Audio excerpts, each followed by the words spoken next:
Bonjour, bienvenue à la 8e partie du cours sur Photoshop dans le cadre du INF 5075 infographie matricielle. Donc on a déjà vu plusieurs choses, on s'en vient pas mal bon dans Photoshop. Là on va voir des filtres. Des filtres c'est quoi? Vous allez voir, c'est une manière de créer des effets sur des photos. Alors on va s'attaquer à ça tout de suite. Alors, on va commencer par ouvrir l'image qui s'appelle Galerie Filtre. Donc, Fichier, Ouvrir. Dans la partie 8, on sélectionne Galerie Filtre et on clique sur Ouvrir. Alors, on a maintenant notre image. On va appliquer quelques effets sur cette image-là avec la galerie des filtres. Ce qu'on veut faire finalement, c'est qu'on veut que cette image-là ait l'air d'être un dessin sur un canevas. Okay? Donc, on va aller dans Filtre et on va sélectionner Galerie de filtres ici. Alors, une fois qu'on est dans la galerie de filtres, on a notre image qui apparaît ici et on a les différents filtres qui sont disponibles en haut. Donc, on peut dézoomer un petit peu en appuyant ici en bas à gauche sur le moins pour voir un peu mieux notre image. D'accord? Le premier filtre qu'on va appliquer, donc vous cliquez sur Artistique et vous voyez différents filtres qui existent. Donc, si ça vous tente, vous pouvez voir les différents effets que ça donne, les différents filtres. D'accord? Celui qu'on va choisir, c'est celui qui s'appelle contour postérisé. D'accord? Alors là, ça donne un effet d'avoir été dessiné au crayon. Okay? Alors, les options qu'on va sélectionner, c'est épaisseur, vous le mettez à 1, intensité, vous le mettez à 1, et postérisation, vous le mettez à 5, et ça devrait vous donner quelque chose dans ce genre-là. Donc, si je le mets à 100%, c'est l'effet que ça donne. Okay? Donc, je vais le réduire un petit peu pour voir mon image au complet. Je pourrais cliquer sur OK et mon filtre serait appliqué. Sauf qu'on ne cliquera pas sur OK tout de suite. Il y a possibilité de mettre plusieurs filtres en même temps. Alors, ce qu'on va faire, c'est qu'on va... Ici, vous voyez, dans le rectangle, en bas à droite, on a contour postérisé. Et si vous cliquez sur le petit œil, vous voyez l'image avant le filtre et après le filtre. Okay? Alors, on va rajouter un effet. Alors, pour rajouter un effet, vous cliquez sur la petite feuille ici, Nouveau calque d'effet. Et là, j'ai un nouveau calque d'effet. Et par défaut, c'est le même qui est appliqué une deuxième fois. Sauf que ce qu'on va faire, c'est qu'on va changer ce filtre-là et on va en mettre un autre à la place. Donc, on va fermer le groupe artistique et on va aller dans le groupe texture à la place. Et on va sélectionner plaçage de texture ici. Les options qu'on va choisir, c'est la texture, on veut que ce soit une toile. La mise à l'échelle, on le garde à 100%. Et le relief, on va le mettre à 5. Vous ne touchez pas la lumière, oh c'est beau, on ne touche pas à inverser, on garde tout ça comme ça. Alors, vous voyez l'effet que ça donne un effet comme si le crayon avait été dessiné sur une toile. Alors, vous pouvez voir le avant et le après ici. OK? Alors, une fois que ça c'est fait, je pourrais continuer et ajouter d'autres textures, d'autres effets, mais on va arrêter là. Donc, on va cliquer sur OK. Et c'est ce que ça donne. OK? Donc, vous voyez que les effets, les filtres, sont appliqués directement à l'image. OK? Ils ne sont pas appliqués sur des calques. Alors, on ne peut pas défaire. On peut le défaire, là. On y va dans notre historique, puis on enlève l'effet qu'on a mis. Mais on ne peut pas les ajuster. On peut pas... il faut défaire, puis recommencer. OK? Avec les filtres... On va voir d'autres manières d'appliquer des filtres plus tard, mais pour le moment, en faisant comme ça, on est comme pris avec ce qu'on a fait. Les changements sont permanents. Alors, vous pouvez enregistrer et fermer ce document-là. Alors maintenant, je vais vous montrer une couple d'autres filtres. On va ouvrir l'image qui s'appelle voiture de course. Alors, fichier, ouvrir, voiture de course, et on fait ouvrir. Alors ça, c'est notre image. Alors, ce que je vais vous montrer, c'est jouer avec les filtres, quels effets ça peut donner. Dans ce cas-ci, ce que je veux atteindre, je veux créer un effet où j'ai l'impression que la voiture, elle va super vite. Okay? Donc, l'image comporte deux calques. Je l'ai déjà fait pour vous ici. on a le calque du bas qui est le fond, okay, qui est l'image au complet. Et par-dessus, j'ai créé une copie du même calque sur lequel j'ai fait mon découpage et j'ai appliqué un masque sur la voiture. Donc, si je cache l'arrière-plan, vous voyez que j'ai un masque qui découpe la voiture uniquement. Pourquoi j'ai fait ça? Parce que je veux pas que le restant de mon arrière-plan ait d'effets. Je veux appliquer des effets sur la voiture uniquement. Donc, on va donner un effet de vitesse à la voiture en jouant avec les filtres. Donc, on va commencer par faire une copie du calque voiture. OK? Donc, en fait, il n'est pas nommé. On va double-cliquer sur le calque 1, copie 2 ici. Et on va l'appeler voiture. Ensuite, on va créer une copie du calque voiture. Pour créer une copie, si vous en rappelez, je peux faire bouton droit et sélectionner dupliquer le calque. Ou je prends mon calque avec ma souris, je glisse le calque et je l'amène par-dessus la petite feuille qui est l'icône pour créer un nouveau calque. Donc, je prends mon calque et je le glisse par-dessus, créer un nouveau calque. Et ce que ça fait, c'est que ça fait une copie du calque. Donc, maintenant, mon nouveau calque s'appelle voiture copie. Ce qu'on va faire, c'est qu'on va le renommer. On double-clique et je vais l'appeler effet soufflerie parce que c'est l'effet que je vais mettre sur ma voiture. Effet soufflerie. Soufflerie, ça prend 2 F. Fait Enter. Alors, en s'assurant que le calque effet soufflerie est sélectionné et non pas voiture, donc je sélectionne le calque effet soufflerie, je vais dans filtre, je vais dans esthétique et je sélectionne soufflerie. Alors, on a l'espèce de petite fenêtre qui apparaît, ok, qui nous donne un aperçu de l'effet, ce que ça donne. Alors, on a différentes options sur lesquelles on peut jouer. Donc, on va sélectionner l'effet soufflerie dans effet et non pas rafale et ni zigzag. Et la provenance, on va sélectionner de la droite. OK? Donc, ce que ça fait, c'est que ça fait comme s'il y avait du vent qui soufflait. OK? C'est l'effet soufflerie à partir de la droite vers la gauche. Donc, ça souffle par là. On clique OK. Et là, voici l'effet que ça donne sur l'image. Donc, on a notre image originale en dessous. Je cache le calque pour voir ce que ça donne. OK? Et là, je vais afficher le calque sur lequel j'ai mis l'effet soufflerie. Et voici l'image avec l'effet. OK, on n'a pas fini. On va jouer encore un petit peu plus avec l'image.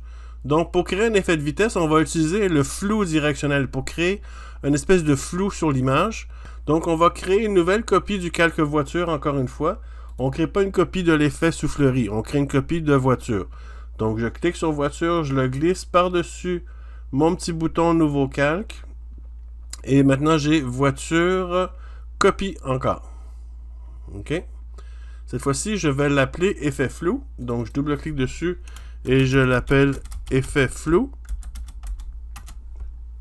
Et cette fois-ci, je vais aller dans mes filtres. Je vais sélectionner flou. Et je vais prendre mon flou directionnel. Un flou directionnel, c'est un flou qui s'en va dans une direction. OK? Donc, je choisis l'angle de mon flou. OK? Alors, je vais garder l'angle par défaut, donc à 0. Et la distance, je vais la mettre à 50. OK? Donc, ça, c'est l'effet de flou que ça donne ici, là. OK? Je le mets à 50 pixels et je fais OK. Alors là, j'ai mon effet flou, mais elle est en dessous, on ne la voit pas. Si vous cachez l'effet soufflerie, vous allez voir l'effet flou qui est en arrière. OK? Mais là, ce qu'on va faire, c'est qu'on va déplacer l'image. On va déplacer le calque effet flou. Donc, prenez l'outil de déplacement ici. Et sélection automatique. Décocher sélection automatique. OK? Ce que ça va faire, c'est que si je garde sélection automatique de cocher, dès que je vais essayer de sélectionner mon image effet flou, ça va sélectionner le calque qui est le plus par-dessus, donc effet soufflerie à la place. OK? Si je garde sélection automatique et je clique sur effet flou. Quand j'essaie de déplacer effet flou, ça déplace effet soufflerie à la place. Alors je vais faire CTRL Z pour défaire. Alors j'enlève sélection automatique, je sélectionne le calque effet flou et je vais déplacer l'effet flou vers la gauche un petit peu. Donc je clique et je vais le déplacer un petit peu vers la gauche. Donc vous pouvez le voir comme ça. Donc je vais le déplacer juste un petit peu comme ça vers la gauche.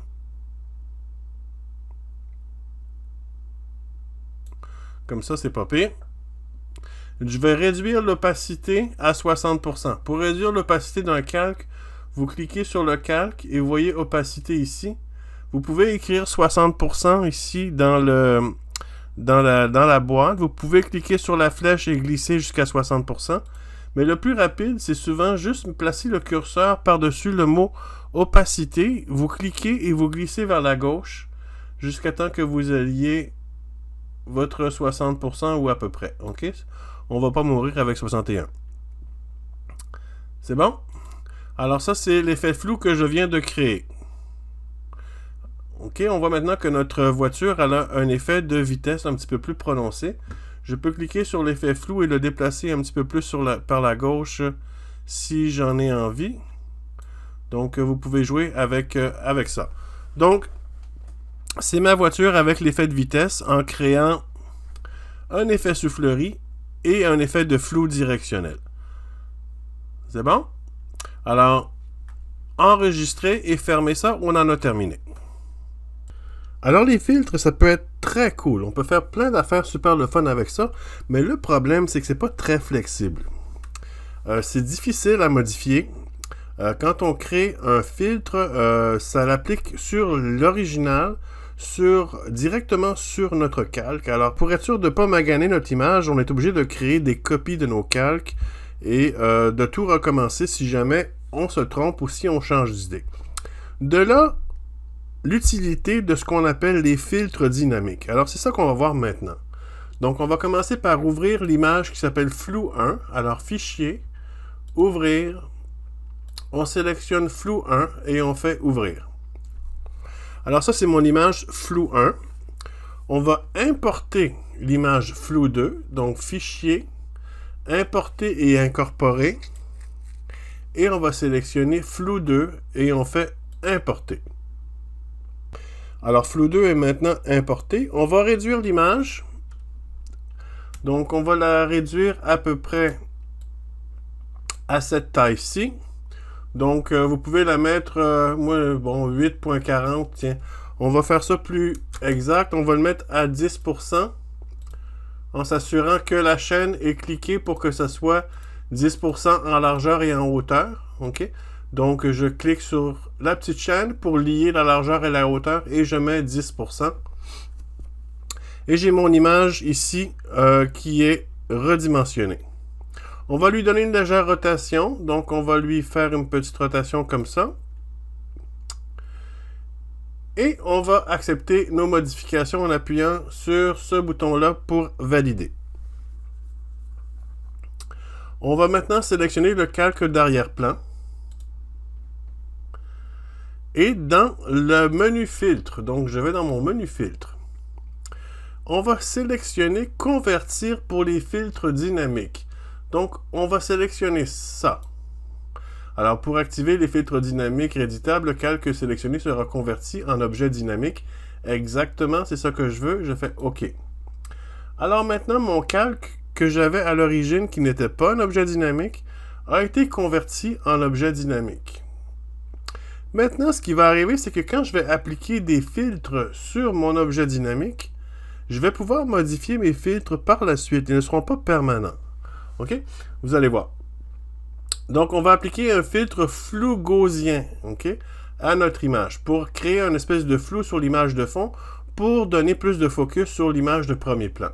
Donc, je sélectionne mon calque 0, je fais filtre, je sélectionne flou et flou gaussien, ou flou gaussien, excusez. Et on va le mettre à environ 5 pixels de flou. OK, alors là, mon image de fond est floue. Je clique sur OK. Alors, remarquez ici dans vos calques, vous avez votre calque dynamique, votre objet dynamique qui est là, et en dessous, vous avez comme un nouveau calque qui a été incorporé, ok, avec le filtre. Donc, je peux cacher le filtre ici en appuyant sur l'œil. Je peux même le modifier. En double-cliquant sur filtre gaussien, je peux retourner à mon filtre et le modifier, le mettre à 4 si je trouve que 5 c'est trop, et je clique sur OK. Donc, le filtre dynamique peut toujours être modifié, c'est pas permanent. On a le droit de changer d'idée. D'accord? Je vais le remettre à 5. En fait, je vais le monter à 6. Et je fais OK. D'accord? Vous pouvez maintenant enregistrer le document en format Photoshop et le fermer. On va maintenant ouvrir l'image Fluidité 1 dans Photoshop. Donc, fichier, ouvrir, Fluidité 1. On fait Open ou Ouvrir. Et on a notre image ici. On va commencer par convertir le calque en filtre dynamique. Donc, j'ai toujours mon arrière-plan sélectionné. Je vais dans Filtre et Convertir pour les filtres dynamiques. Je fais OK. Et maintenant, mon calque est un filtre... et maintenant, mon calque est un objet dynamique. Donc, je vous invite à vous amuser avec les différents filtres. Prenez le temps d'explorer, d'essayer différentes choses. Je ne peux pas passer à travers tous les filtres. Il y en a plusieurs. Mais je vais vous montrer un filtre qui est quand même assez amusant. C'est pas vraiment quelque chose que vous allez utiliser pour quelque chose de sérieux, mais ça peut être amusant si vous voulez vous amuser avec votre photo ou la photo de quelqu'un d'autre pour la déformer un petit peu. C'est le filtre fluidité. Donc, je vais cliquer sur Filtre et je vais sélectionner Fluidité. Alors, le filtre fluidité, c'est celui-ci. Alors, ça nous permet de déformer un visage. Alors, on voit ici que Photoshop a détecté le visage pour nous. Mais en gros, ici, on a les différents aspects que je peux déformer. Alors, je peux prendre les différents points et réduire le front, agrandir le front, comme ça. Je peux rapetisser la largeur du visage ou l'élargir.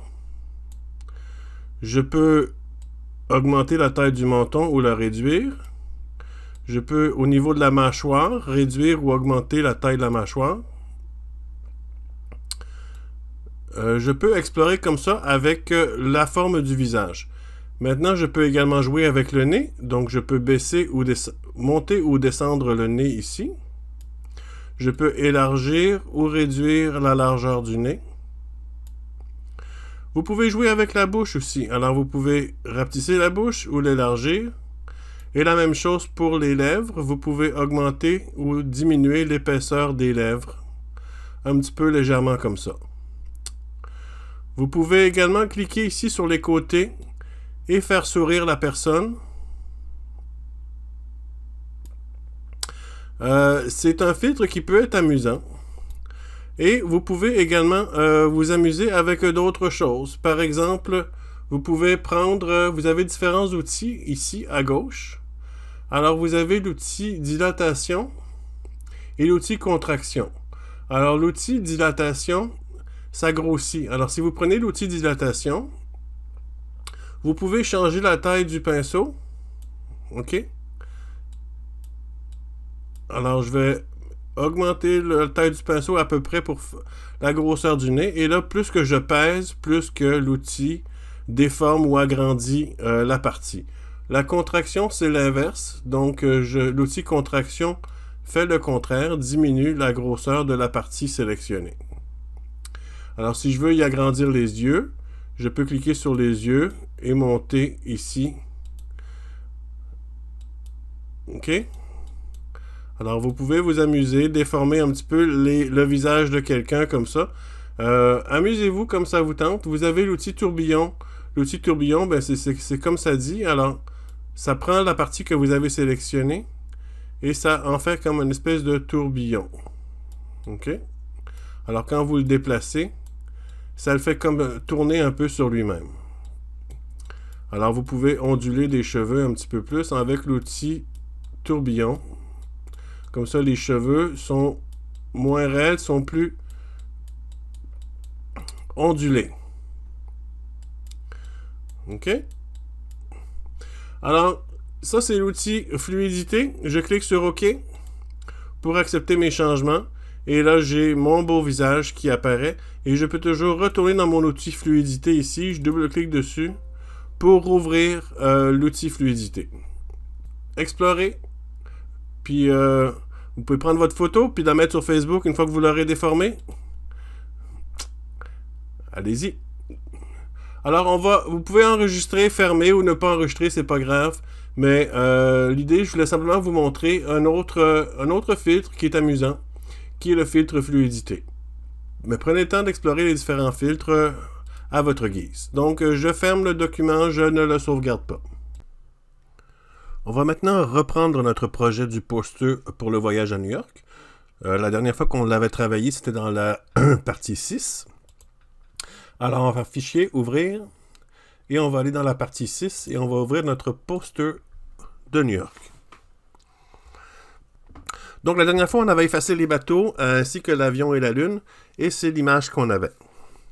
Alors maintenant, ce qu'on veut faire, c'est... je vais afficher à nouveau ma statue et mon pont. Ce que je voudrais à présent, c'est mettre du brouillard sur la rivière. Alors, pour mettre du brouillard, on va avoir à utiliser un filtre. On va utiliser le filtre de flou, d'accord? Donc, on va commencer par peinturer des points blancs sur la rivière, puis après ça, on va créer un flou pour que les points blancs soient dissipés. Et ça va créer une espèce d'effet de brouillard. Alors, je vais créer un calque par-dessus ma ville. Donc ici, l'eau, c'est ville de vent ici. Alors, je vais créer un nouveau calque par-dessus, en dessous de la statue et par-dessus la rivière. Et je vais prendre mon pinceau. Et avec mon pinceau, en m'assurant que j'ai la peinture blanche de sélectionner, je vais créer des points blancs un petit peu partout sur la rivière, des points blancs de différentes grandeurs. Je peux mettre ma dureté quand même assez élevée.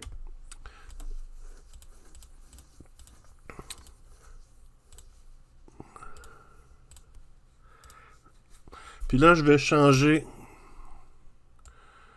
la taille. Je vais faire des points de différentes tailles un petit peu partout. Je vais mettre encore des points plus petits.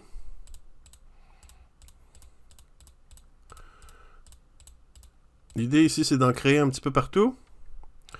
Donc, vous avez l'idée. Et maintenant que j'ai fait mes points, je vais créer mon brouillard. Donc, je m'assure que mon calque est sélectionné. D'ailleurs, je vais le renommer tout de suite. Je vais l'appeler brouillard. Je vais aller dans Filtre. Je vais chercher Flou. Et je vais mettre un flou directionnel. Alors, mon flou directionnel ici, vous voyez que mes points se sont étalés avec un flou directionnel à angle 0. Et la distance ici, vous pouvez jouer avec la distance jusqu'à temps que vous ayez un résultat qui vous plaît, qui ressemble à un brouillard. OK? Donc, ça va dépendre beaucoup de votre taille, de votre image. Donc, moi, je vais y aller aux alentours de 1000. Aux alentours de 1990, dans ce coin-là, et on fait OK. Alors là, j'ai mon brouillard. Mon brouillard, il est bien fait, sauf qu'il est peut-être un petit peu trop opaque, donc je vais diminuer son opacité ici. Dans l'opacité, je peux cliquer sur la flèche et glisser la barre, ou je peux taper le nombre que je veux ici. Mais moi, ce que je fais habituellement, on clique sur le mot opacité et on glisse vers la gauche. Donc, je vais mettre mon opacité aux alentours de 70%, 65%, dans ce coin-là. Alors là, j'ai mon brouillard sur la ville. OK? Alors, c'est tout pour cette partie-ci. Alors, enregistrez votre image dans la partie 8 et envoyez-moi votre image comme devoir.